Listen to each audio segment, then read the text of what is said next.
लिखा, क्या गजब किया, क्या गजब लिखा, क्या गजब किया, सबके मन को लुभा दिया।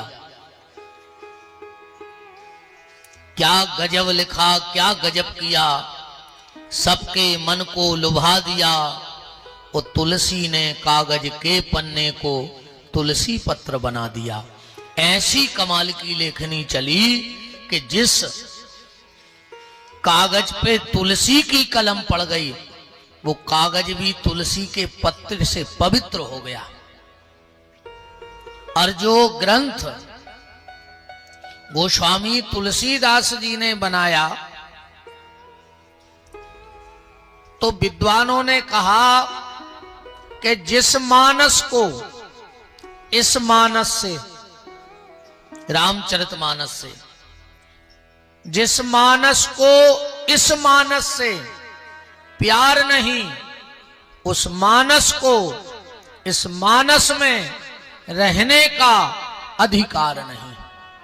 जिसको राम कथा से प्रेम ना हो उसको दुनिया में रहने का अधिकार ही नहीं है, क्योंकि रामचरितमानस सनातन धर्म का वो मूल बीज है।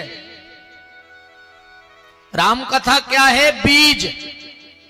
राम कथा क्या है? एक रिसर्च सेंटर। राम कथा क्या है? एक लैब। और लैब में कुछ ना कुछ खोज होती रहती है। ऐसे ही राम कथा रूपी लैब में या रिसर्च सेंटर में, दुनिया के रिसर्च सेंटर में वैज्ञानिक खोज करते हैं, पर रामचरितमानस में विद्वान खोज करते हैं।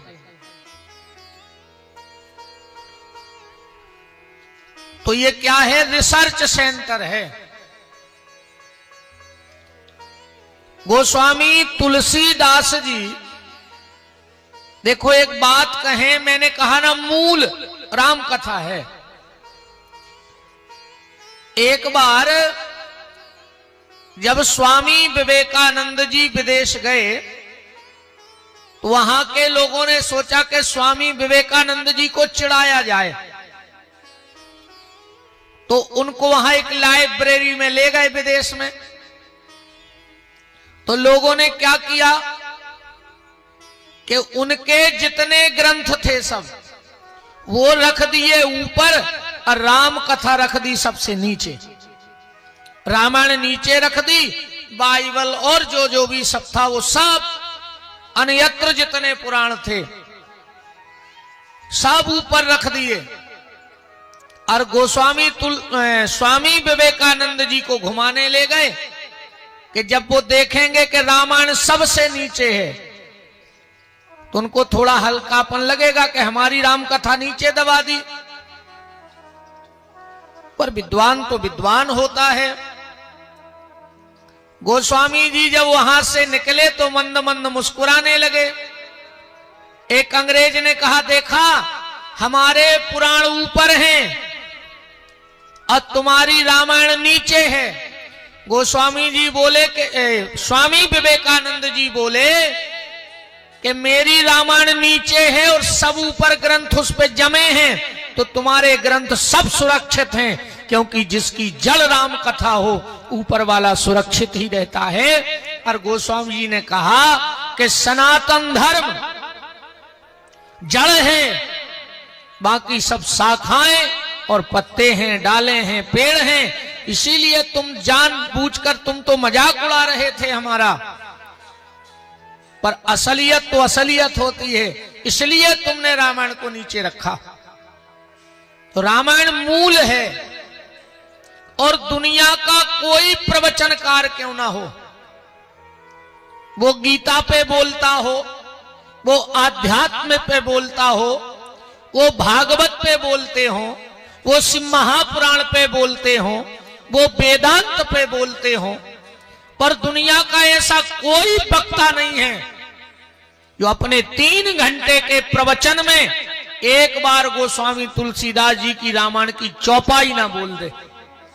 क्योंकि बिना रामायण की चौपाई के ना वेदांत बोला जा सकता है, ना सिद्धांत बोला जा सकता है, और ना कोई प्रवचन हो सकता है। तो ये दुनिया के जितने वक्ता हैं, दुनिया के जितने भी वक्ता हैं, ये राम कथा क्यों की चौपाई क्यों बोलते हैं? इसलिए बोलते हैं रामायण की चौपाई। देखो, भगवान के मंदिर में भोग लगाने जाओ, आप 56 भोग ले जाओ भगवान के मंदिर, पर अगर उसमें तुलसी का पत्ता ना रखा हो तो क्या भगवान तुम्हारे प्रसाद को स्वीकार करेंगे?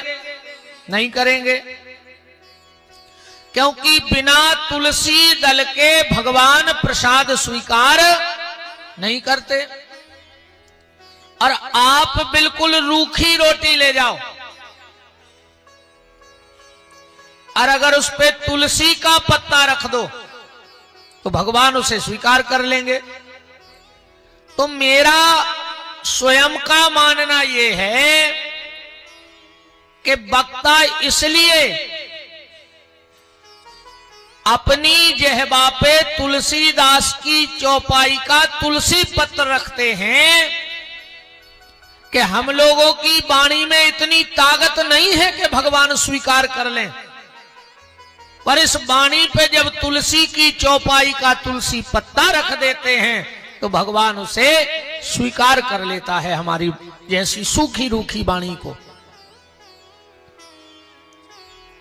राम के चरित्र के सरोवर समीप बस, कौन असमस जो धुलाए पे धुली नहीं, तुलसी के लाल की कृपा से कौन गांव जहां, राम नाम मिसरी घुलायते घुली नहीं, और तुलसी की वाणी को तोली तोली हारे पे, काऊ तुलाधारी पे आज लो तुली नहीं, और मानस की महिमा कभी कैसे बखान करें कि मानस की ग्रंथि जा आज लो खुली नहीं।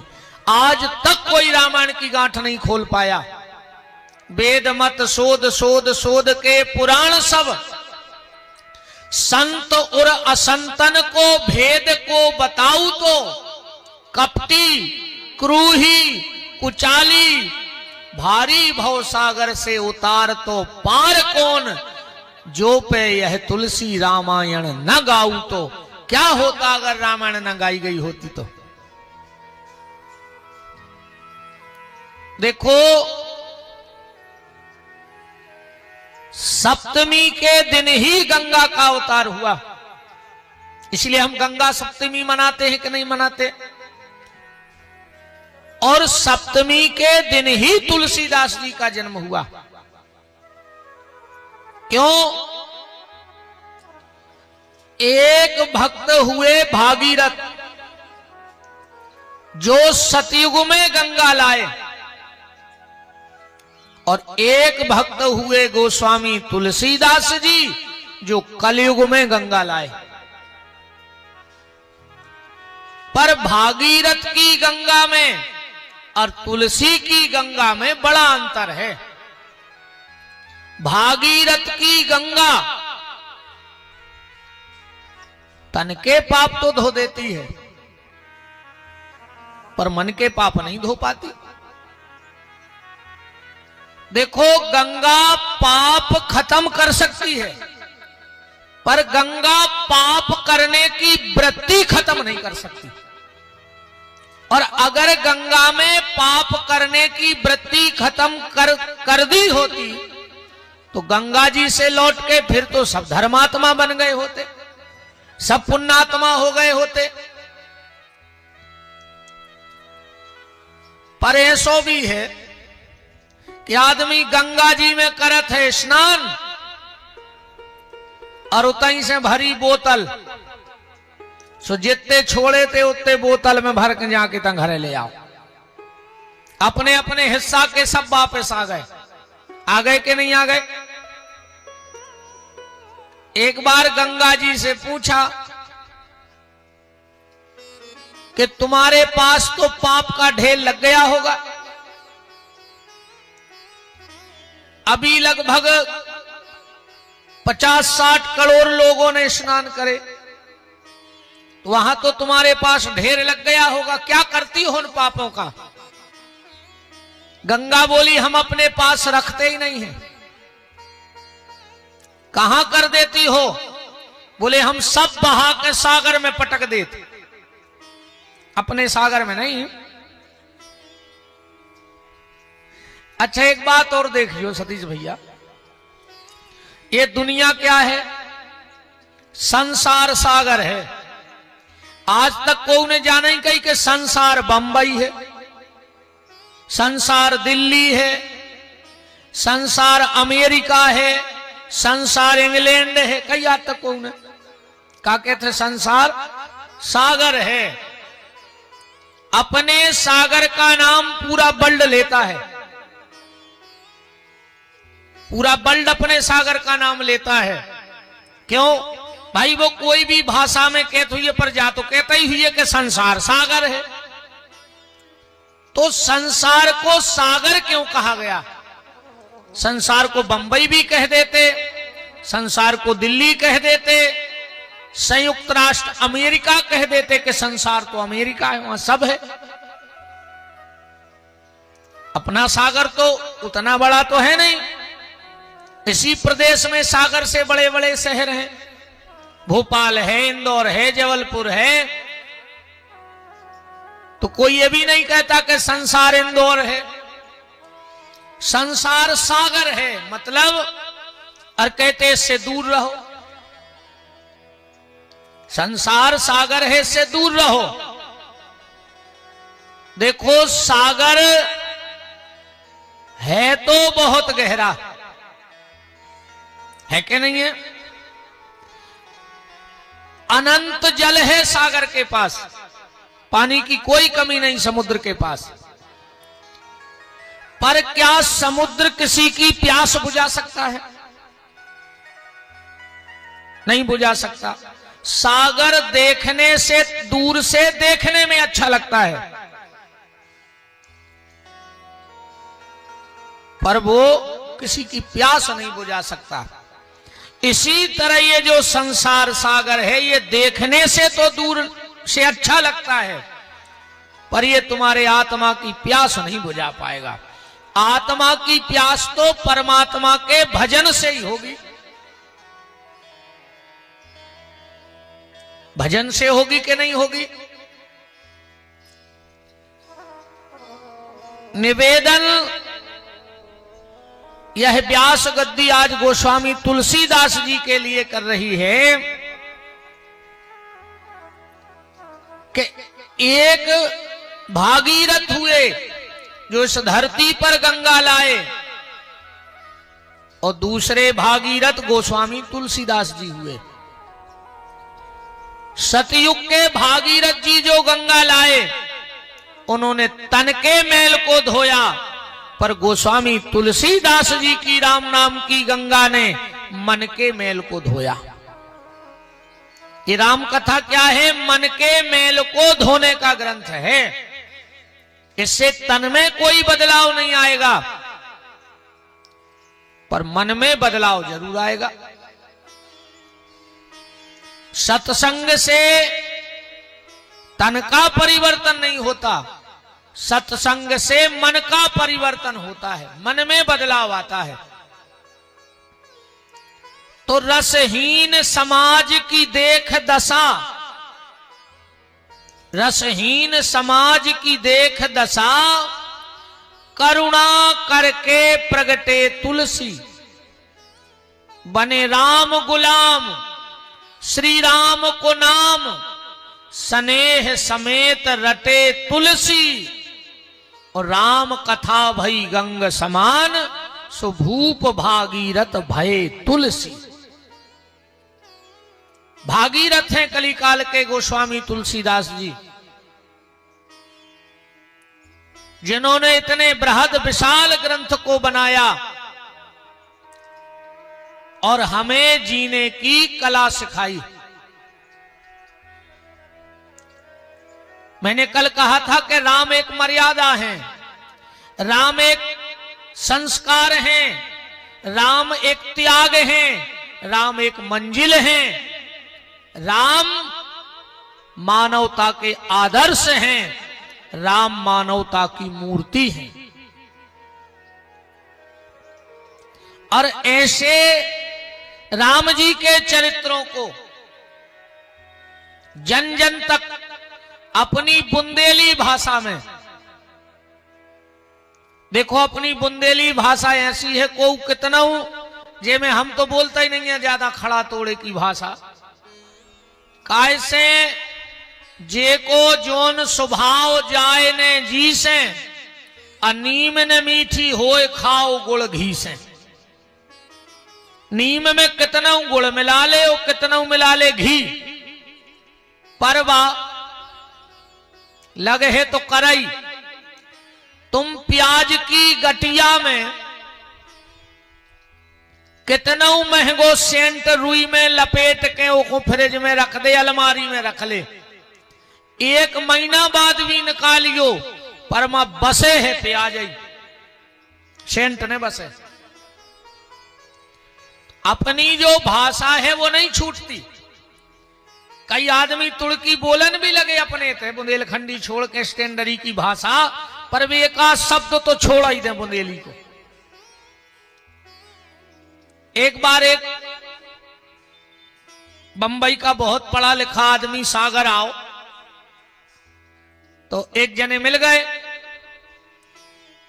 बोले हेलो मिस्टर, क्या ये सागर है? अब वो बुंदेलखंडी आदमी कहने लगो हाउ। अब वो हाउ जानत ने हा तो के हाउ माने हाँ होत, या तो अपन जानत के हाउ। बोले नहीं नहीं ये सागर है। कहने लगो हाउ। उन्हें सोची यार हम पूछ रहे शहर को ना जो हाउ हाउ था, जो हाउ क्या है। कहने लगो नहीं नहीं मैं ये पूछ रहा हूं क्या यही सागर है? वो कहने लगो हाउ। अपन तो हाउ के हैं। उन्हें सोची क्रैक है, पागल मागल लगा थे जो। तो इतने में एक अच्छी बड़ी गाड़ी से एक आदमी ने करो टाई आई लगाए सागर को, हाथ में ब्रीफ केस लाए। उस बंबई के पढ़े लिखे ने कहा एक्सक्यूज मी मिस्टर। कहने लगे यस। बोले क्या ये सागर है? कहने लगो हाँ। उन्हें सोची जो पढ़ो लिखो है, स्टैंडर्ड वाला है। कहने लगे यही सागर है? बोले हाँ। वो कहने लगो लगता है शहर में आप ही पढ़े लिखे हो। कहने लगो हाउ।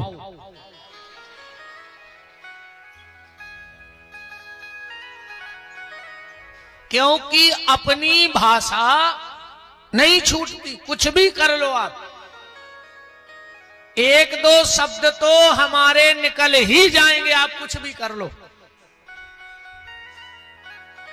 बुंदेली इस बुंदेलखंड की धरा पर आज ही के दिन संवत 1554 कालिंद्री के तीर और श्रावण शुक्ला सप्तमी तुलसी धरे शरीर। एक बात और ध्यान से सुनना, गोस्वामी तुलसीदास जी का जिस तिथि में जन्म हुआ उसी तिथि में उनने शरीर त्यागा। जिस तिथि में उनका जन्म हुआ उसी तिथि में उन्होंने अपना शरीर त्यागा। बिल्कुल स्पष्ट आया है संवत 1680 80 घाट के तीर, संवत 1680 और 80 घाट के तीर और श्रावण शुक्ला सप्तमी तुलसी तजे शरीर। श्रावण शुक्ल सप्तमी के दिन ही गोस्वामी जी ने 80 घाट कहां है? वाराणसी में। तो वाराणसी में गोस्वामी जी ने महापरायण किया, माने शरीर को त्यागा। उसी तिथि में आए और उसी तिथि में शरीर को त्याग दिया।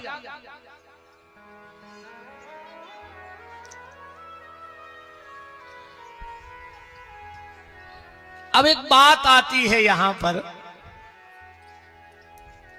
कि तुलसीदास की पुण्य जयंती, तुलसीदास की पुण्य जयंती जग प्रतिवर्ष मनाता। तुलसीदास की पुण्य जयंती जग प्रतिवर्ष मनाता, पर तपस्विनी रत्नावली पर कौन श्रद्धा के प्रसून चढ़ाता। रत्नावली भी दिव्य। जब गोस्वामी जी का विवाह हुआ और पत्नी मायके चली गई,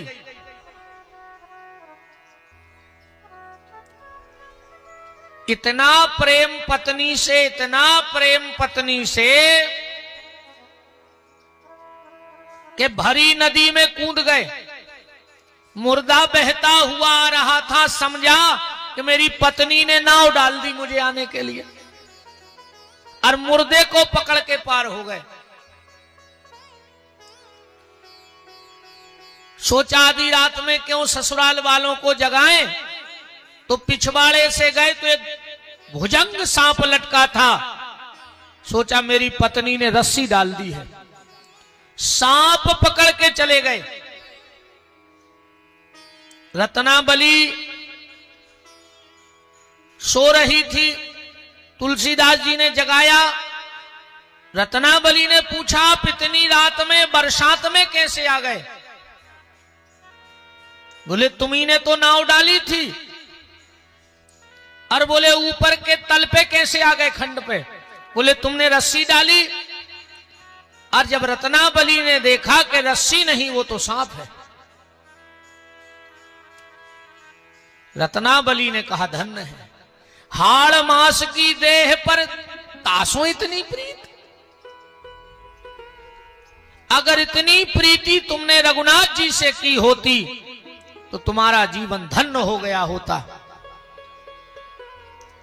तुलसीदास जी को तो पसीना छूट गया जब रस्सी की जगह सर्प देखा और कमरे से झांक कर देखा कि मुर्दा बहता हुआ जा रहा है, मुर्दा बहता हुआ जा रहा है। अरे राम राम राम। पत्नी बोली मैं जाग रही हूं। तुलसीदास जी बोले सो तो मैं रहा था, अभी तक जागा तो मैं आज हूं। और अपनी पत्नी को प्रणाम हाथ जोड़कर मन ही मन कहा कि तूने मुझे जीवन का सच्चा रास्ता दिखा दिया। तो किसी कवि ने बड़े सुंदर भाव लिखे रत्नावली के लिए कि तुलसीदास की पुण्य जयंती जग प्रतिवर्ष मनाता, पर तपस्विनी रत्नावली पर श्रद्धा के प्रसून कौन चढ़ाता। रत्नावली का त्याग भी कम नहीं था। रामायण के अमर प्रणेता को कोमल श्रद्धा सुमन चढ़ाओ। रामायण के अमर प्रणेता को श्रद्धा सुमन चढ़ाओ, पर रत्ना के अमर त्याग को लोगों भूल न जाओ। रत्ना का त्याग भी कम नहीं है। क्यों? पर वह नारी कितनी महान थी जिसने प्रणव संत बनाया। पर वह नारी कितनी महान थी जिसने प्रणव संत बनाया। यौवन की अनुपम बगिया में असमय ही पतझड़ बुलाया। पर इससे एक बात और है। एक व्यक्ति कह रहे थे कि अगर रत्नावली ना होती तो तुलसीदास जी संत ने बनते। बोले क्यों? बोले पत्नी ने डांट दिया और तुलसीदास जी संत बन गए।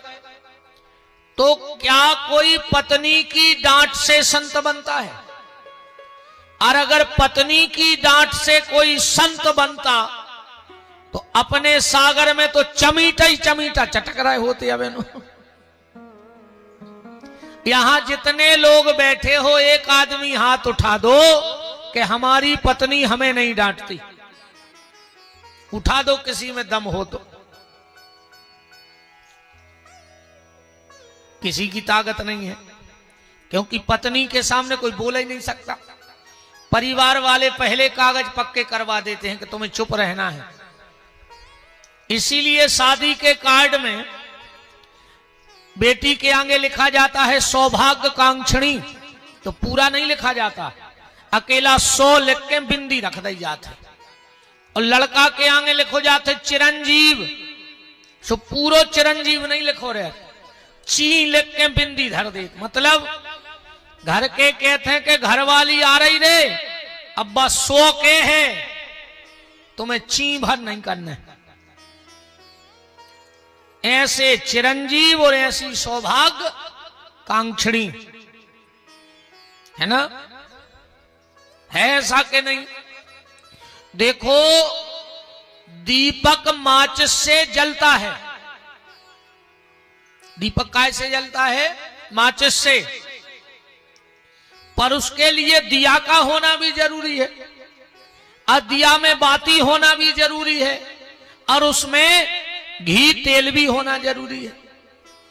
अब अकेली माचिस हो और दिया हो, और ना उसमें बाती हो और ना उसमें तेल हो, तो क्या माचिस दिया जला देगी?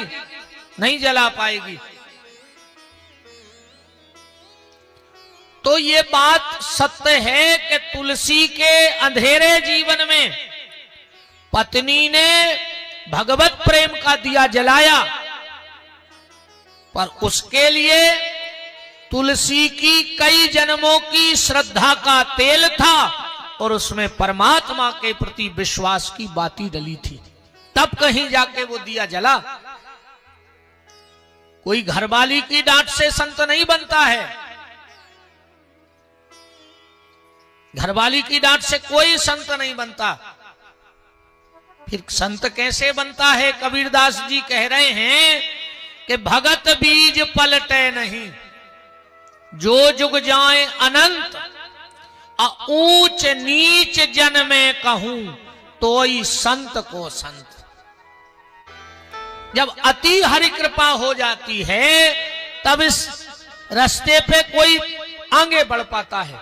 जे जानो जेह देह जनाई, देखऊं तुम्ही तुम्ही हुई जाई। भगवान जिसको जनाना चाहे वही जान सकता है। भगवान को जानना इतना सरल थोड़ी है।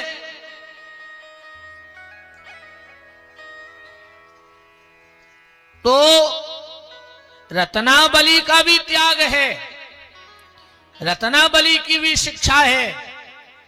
गोस्वामी जी को वैराग्य हो गया और वहां से निकल गए। जब निकले तो एक मंदिर में बैठ गए, वहां किसी राजा का भंडारा चल रहा था। ये पंक्ति में बैठे थे, संयोग देखो तभी रत्नाबली पहुंच गई वहां। और गोस्वामी जी किसी से कह रहे थे कि थोड़ा सा राम रस दे दो, साग में कम है। रत्नाबली हंसने लगी। तुलसीदास जी ऊपर देखे, बोले अब क्यों हंस रही? अब तो हम भजन कर रहे हैं। बोले हमने तो सोचा था कि तुम साधु बन गए हो। तुलसीदास जी बोले फिर? बोले अभी तुम साधु नहीं बने, अभी भी तुम स्वादु बने हो, अभी भी तुम्हें नमक कम लग रहा है। साधु बन गए होते तो संसार का स्वाद न आता, फिर राम नाम में ही रस मिलने लगता। हमें कीर्तन भी मिले है। अच्छा देखो एक और बात है, 4 जगह कथा बैठ जाए एक संगे तो अपन 4 जगह की कथा संगे नहीं सुन सकते। भाई ऐसा हो सकता एक दिन इतने आ गए, एक दिन उते चले जाए, एक दिन उते चले जाए, पर पूरी कथा 4 जगह संगे नहीं सुन सकते। पर दुनिया में लाखों कथा बैठ जाएं, पर हनुमान जी पूरी कथा एक संगे सुनत, हर जगह उपस्थिति रहते हनुमान जी की। यत्र यत्र रघुनाथ कीर्तनम तत्र तत्र कृतमस्कांजलम। हनुमान जी हर जगह उपस्थित हैं, हर जगह।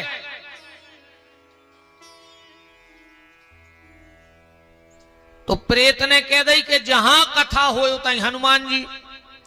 अब तुलसीदास जी बोले कि भाई ऊंचे भेष में तो वहां है नहीं अपने।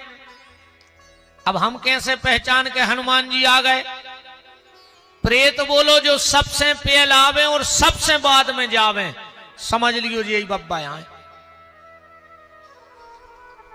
तुलसीदास जी पहुंचे एक जगह, कथा हो रही थी, का देख रहे हैं कि न पंडित जी आए न संगीत वाले आए, कोई नहीं, पर बाहर एक बूढ़ो सो बब्बा, पूरे शरीर में फुंसा फूड़ी भई है और एक तरफ पड़े हैं।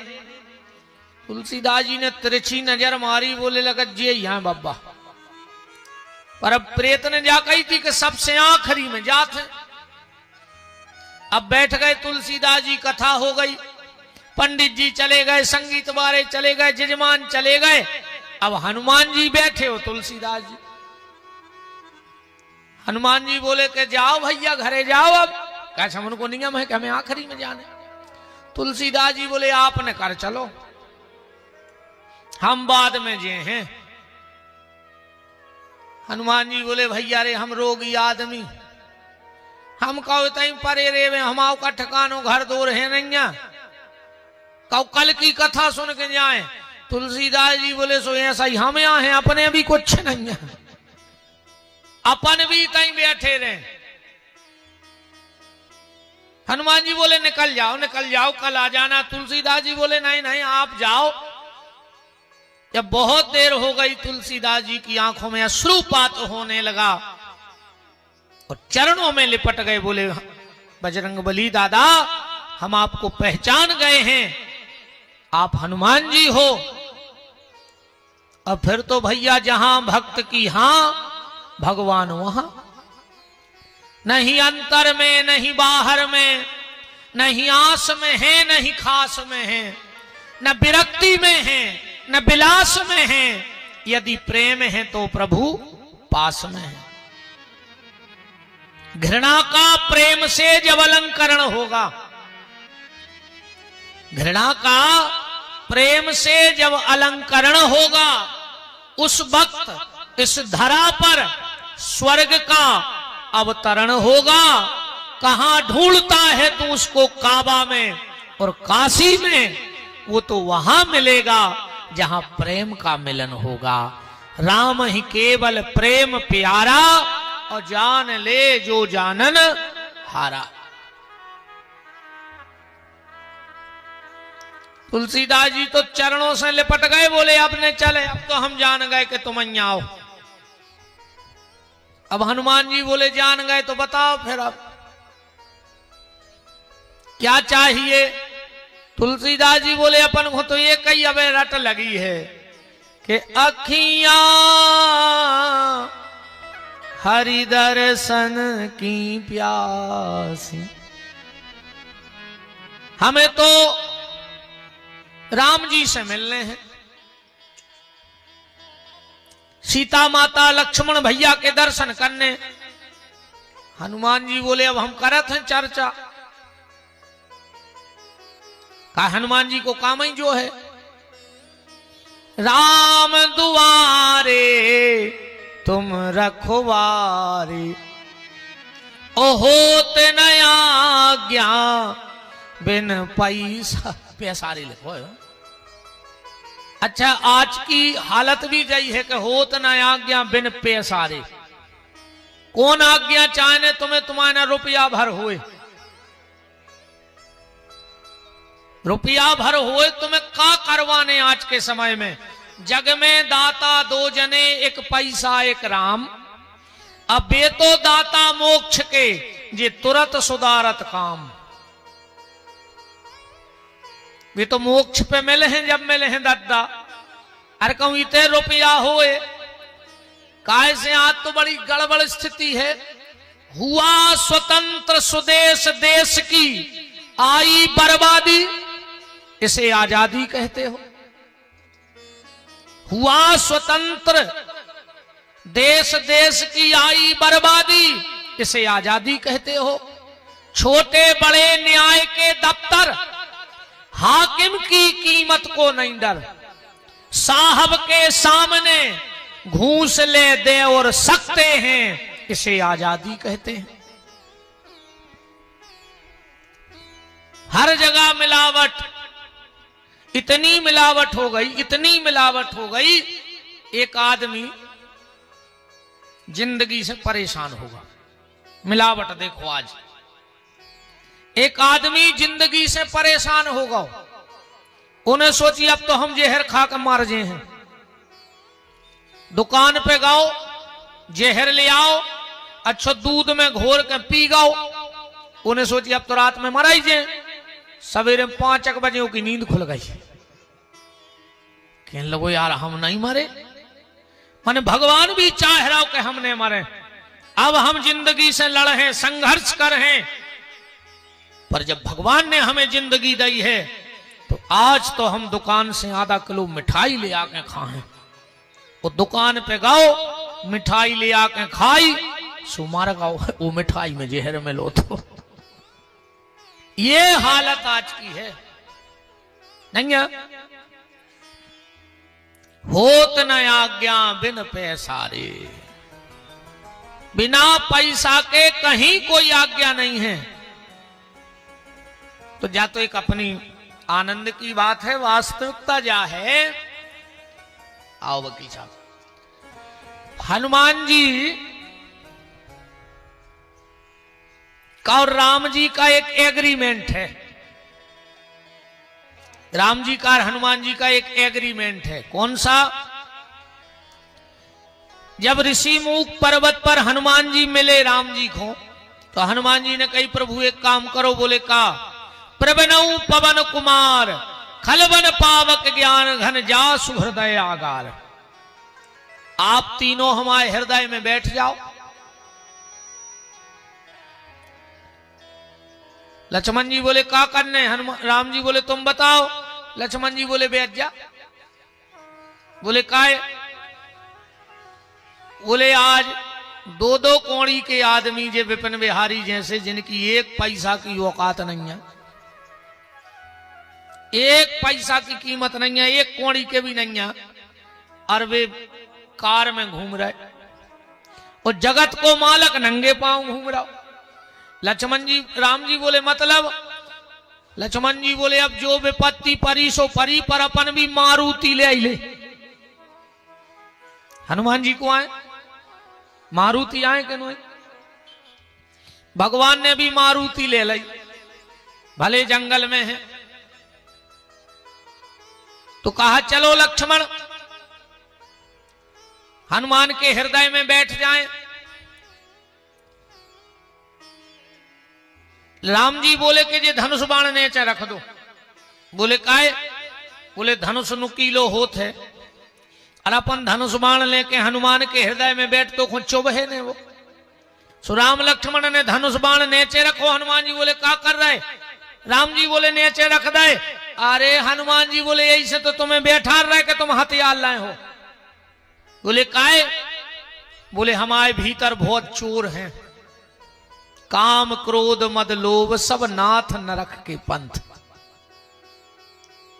देखो सीधी बात तैसे जा समझो, ने तो तुम कछु छोड़वे की कोशिश करो, ठीक, ने तुम्हारे छूटे कछु छूटने आए, जा भी बिल्कुल गारंटी है। कई आदमी प्याज छोड़ दे, छोड़त के नहीं छोड़त? अच्छा पहले प्याज खाते सुबह और शाम, अब जहां दिन भर बैठे सुबह कई चर्चा, कई काय, कई साहुन भर से प्याज ही नहीं खा रहे, पूरा साहुन होगा प्याज खा ही नहीं रहा। तो पहले तो अकेले मुंह में एक बेर प्याज जाती, अब दिन भर राम नाम जित तो रटते सो तो प्याज प्याज प्याज प्याज, दिन भर प्याज, ऐसे अच्छी तो खा ही लेते सवेरे। अच्छा कई आदमी प्याज नहीं खात, मानो ब्याज में गांव के गांव खा गए, परिवार के परिवार मुड़ा गए। प्याज खात नहीं है, ब्याज में आधे परिवार खा लाए उनने। ऐसे अच्छे दद्दाहरो प्याज खान लगो, कम से कम तुम्हारे मारे आदमी तो बचे, बचे के नहीं बचे। वृंदावन बिहारी लाल की। हमारे भैया श्री राम नरेश पाठक जी और राधे राधे मंडल से भैया श्री मन्नू भैया यादव जी उपस्थित हैं, बहुत बहुत मान है विराजो। तो बात चल रही है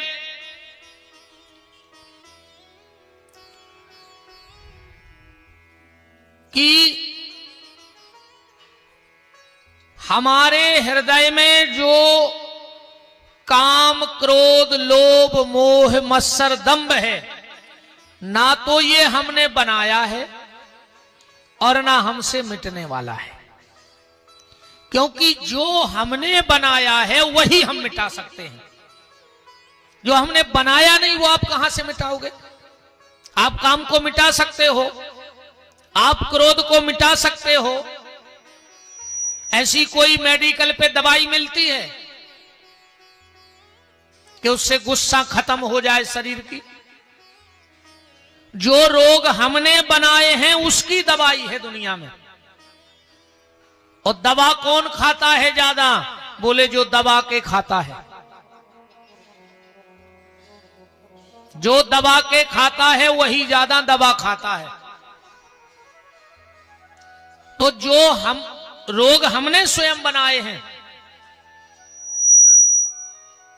उनकी दवाई है, पर जो भवरोग भगवान के बनाए हैं उनकी दवाई हमारे पास नहीं है। तो फिर क्या करें? तुम उनको मिटाने की कोशिश मत करो, तुम तो भगवान का भजन करो। ये सब अपने आप छूट जाएंगे एक दिन। जैसे किसी को फुंसा फोड़ी हो जाए और जब वो मिटन लगत तो पे पपड़ी जम जात, और अगर तुमने जबरदस्ती कुरे दी तो वह फिर घाव ले जाए। अगर जबरदस्ती कुरेद हो तो वो फिर घाव ले जाए। तो बोले क्या करें? बोले उससे ध्यान हटा दो। जैसे ही जैसे भीतर से वो घाव पक जाएगा और वो पपड़ी एक दिन अपने आप छूट जाएगी, तुम्हें छोड़ने की जरूरत ही नहीं पड़ेगी। ऐसे ही तुम तो भीतर से भजन बढ़ाओ। ये काम, क्रोध, लोभ, मोह, मत्सर, दंभ, अहंकार, पाखंड, ईर्षा, ये अपने आप छोड़ के चले जाएंगे। तुम्हें छोड़ना ही नहीं पड़ेगा कुछ, और तुम्हारे छूटे को छूटना भी नहीं है। बात ऐसे समझ लो, एक वृद्ध माता पिता रहते थे, बहुत बड़ा मकान था और दोनों अकेले थे, पति पत्नी। एक दिन 5-6 लड़के आए और बोले कि बाबूजी मोहल्ले में कोई कमरा मिलेगा, हम लोग पढ़ने के लिए आए हैं। तो दादा ने सोची कि इतनी बड़ी बिल्डिंग और हम पति पत्नी हैं, अगर कोई रहने लगेगा तो हमें सहारा भी मिल जाएगा, पढ़ने वाले बच्चे हैं। ठीक है बेटा, कमरे तो बहुत खाली हैं, जितने चाहिए हो ले लो। किराया बोले एक कमरे का 5,000। लड़के बोले अगर सुविधा रही तो 6,000। तो 4-5 कमरे ले लिए, 8-10 लड़के थे। अब एक रात तो वो ठीक ठाक रहे और दूसरी सुबह उनकी पार्टी चालू हो गई। वो तो सब बदमाश लोग थे, चोर चक्के। दादा ने कहा बेटा घर में शराब वराब नहीं पियोगे? बोले सुनो दादा, अकेले हो, रात में घुटकी दबा दे मार जाओ। पता तकने लग और ने 1 रुपया किराया दे तई रहे हैं। अब तुम खाली करवा के बताओ। अब बेचारा बूढ़ा आदमी क्या करता? महीना 2 महीना जैसे तैसे कट गए। एक दिन अब बड़े परेशान दोनों पति पत्नी, ना तो उनको भगा पा रहे हैं। एक दिन दादा ले रहे थे सब्जी घर के थोड़े से दूर, एक लाल बत्ती की गाड़ी रुकी, उसमें से एक साहब निकले और हाथ ठेला वाले से बोले कि क्यों भैया, यहां अगल बगल 1-2 रूम मिलेंगे किराए से? ठेला वाले ने कही साहब आप कौन? बोले मैं यहां का नया एसीपी हूं और परसों हमें जो मकान मिला है वो परसों मिलेगा और हमारी फैमिली शाम को आ रही है। हम कहां रहें? तो हमें मात्र 2 दिन रुकना है। तो ऐसा कोई मकान अगर हो तो आप बता दो। दादा बोले साहब अपनो मकान डरो है, 2 दिन की तो बात ही है, तो आप रुक जाओ। तो साहब बोले कि किराए रे, बोले साहब 2 दिन को का कराओ, आप तो आके रुक जाओ। ठीक है दादाजी, मकान बोले 4थे नंबर का। 1 घंटे बाद हमारी फैमिली आ रही है, हमारी मैडम है, 2 बच्चे हैं, 1 बहन है हमारी, आप जाके थोड़ा कमरा साफ करवा दो। दादा आए, अब 8-10 बाल बच्चे लड़का रुके ही थे, वे तो उधम कर ही रहे थे। दादा बोले अपनी पत्नी से कि सुनो जल्दी से तना कमरा में झाड़ू पोछा कर दियो। बोले काहे? बोले 2 दिन के लाने शहर के जो नए एसपी हैं वे आ रहे हैं रुकबे, उन लड़कों को पसीना आ गया। वे जानते कि जो एसपी तैयार बहुत खतरनाक है, बहुत मार मारत। तो वे अपनो सामान पैक करने लगे लड़का। दादा बोले काहे बेटा? बोले नहीं नहीं हमें नहीं रहने, अब तुम आए थे, हमारे तो फरारी बारे आए। बात समझ रहे? दादा ने उन लड़कों को नहीं भगाया, बस अपने घर में एसपी को रोक दिया। तो वो लड़के अपने आप घर खाली करके चले गए। यही हमें और आपको करना है। ये काम क्रोध लोभ मोह मत्सर ये तुम्हारे भगे नहीं भगेंगे। तुम तो इस शरीर रूपी मकान में एसपी को ले आओ। एसपी कौन है? एस माने सीता, पी माने पति। जिस दिन तुम्हारे भीतर सीतापति श्री राम जी बैठ जाएंगे उस दिन अपने आप ये काम क्रोध तुम्हें छोड़ करके चले जाएंगे। ज्यादा झंझट को काम ही नहीं। तो हनुमान जी ने भगवान से कहा, देखो टेंडर की बात चल रही कि राम और हनुमान जी के बीच में एक एग्रीमेंट हो गया था।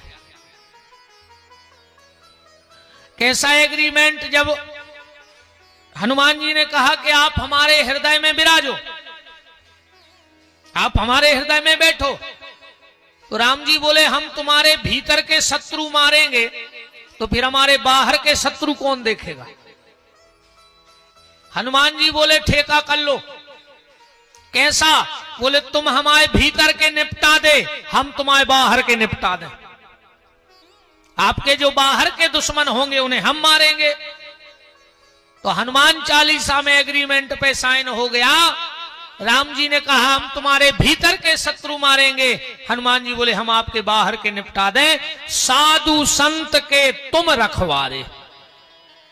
हो गया एग्रीमेंट के नहीं हो गया? हनुमान जी ने ठेका ले लिया कि साधु संत के तुम रखवारे, असुर निकंदन राम द्वारे।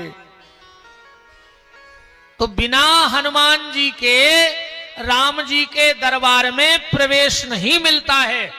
जैसे बिना राधा रानी के, बिना राधा रानी की कृपा के किसी को ब्रजवास नहीं मिल सकता है। भगवान अगर तुम्हें खुद लिख के दे दें कि तुम वृंदावन में रहो तो तुम वृंदावन में नहीं रह पाओगे, क्योंकि ब्रज की अधिष्ठात्री देवी भगवती श्री किशोरी जी हैं। अगर बांके बिहारी तक पहुंचना है तो राधा रानी की कृपा चाहिए, और राघव जी तक पहुंचना है तो श्री हनुमान जी की अनुमति चाहिए। बिना हनुमान जी की अनुमति के आप कभी राम के यहां नहीं जा सकते। तो गोस्वामी तुलसीदास जी ने हनुमान जी से कहा कि आप मुझे मिलवाओ। हनुमान जी गए, भगवान से प्रार्थना करी कि प्रभु दे दो दर्शन, बड़ा भगत आदमी है, भक्त आदमी है, दे दो दर्शन। बोले ठीक है, तो हम चित्रकूट में मिलेंगे। थोड़ा सा